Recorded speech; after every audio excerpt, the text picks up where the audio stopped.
Hello and welcome to my painting tutorial for this Warhammer 40k Cadian Shocktrooper. You can find the list of paints I've used in the description below, and don't forget to subscribe to the channel and enable notifications for more hobby content. After undercoating your model with white primer, the first paint I used was Camo Green from the Speedpaint 2.0 range. You want to make sure you have a decent amount on the brush. As you can see, I started with too little and quickly went back to load up the brush. Take each armour panel one at a time, making sure you get a nice rich colour. Be aware of excess pooling throughout this paint job, and if you do find any, just use a clean brush to soak up anything you think is too much. Once that first coat has dried, I used Absolution Green to help deepen that colour and add a bit of shading to the armour. In this step you can actually use the slight pooling left over from the Camo Green to inform you where to start with the shading, as the paint will have naturally dried darker in the deepest recesses and the lower parts where the light wouldn't immediately hit, assuming our light source is directly from above. A good example of this is on the shoulder and knee pads. Once you place the Absolution Green in the darkest area, quickly use a clean damp brush to feather the edges out into the previous colour. This should help blend the two greens and get rid of any ugly lines. Onto the combat fatigues, and for this I use Speedpaint Brownish Decay. Very simply, this is a single coat over all the clothing under the armour. Again, make sure you load up your brush with the paint and reduce the pooling afterwards. This will help make sure you have a wider variation in the shades and highlights. For the belt and shoulder straps, I used Speedpaint Hardened Leather.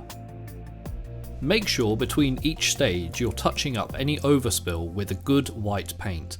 It will be noticeable if you haven't done this when you get to the more transparent paints such as Hardened Leather. For the tiny undershirt collar and the gun stock, I used Contrast Black Templar. I find the black shirt helps break up the browns and beiges of combat fatigues and what will be the colour of the face. On to the metals, and for this I use Speedpaint Gravelord Grey.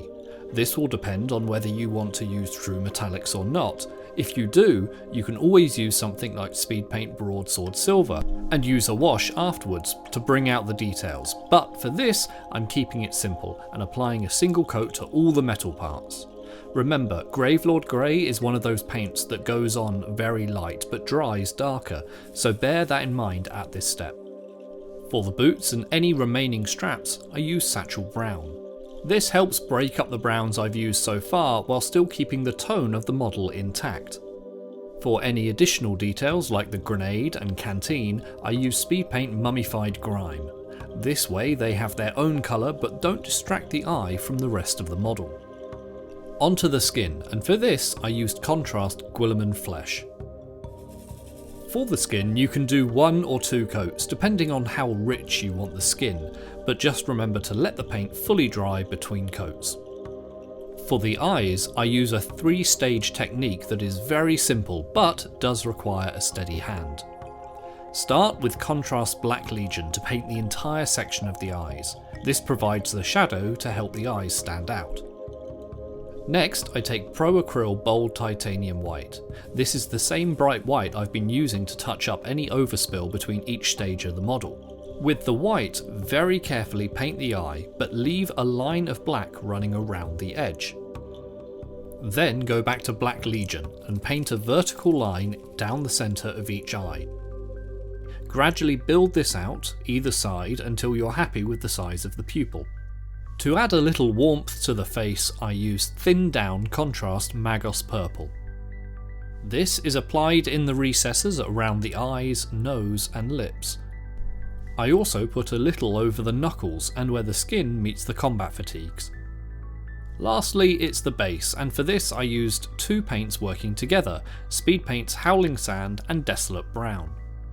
The first stage is an all-over coat of Howling Sand, making sure it gets into all the sand. While this is still wet, I take large droplets of Desolate Brown and place them in random places on the base. Because the previous layer is still wet, the 2 paints blend naturally. Now you just have to paint the rim of the base black, 2 thin coats should do it, add some tufts, and you're done. Thank you for watching this tutorial, I hope it helps. Let me know in the comments below what you'd like to see painted in the future, and please make sure to like, comment and subscribe for more hobby content.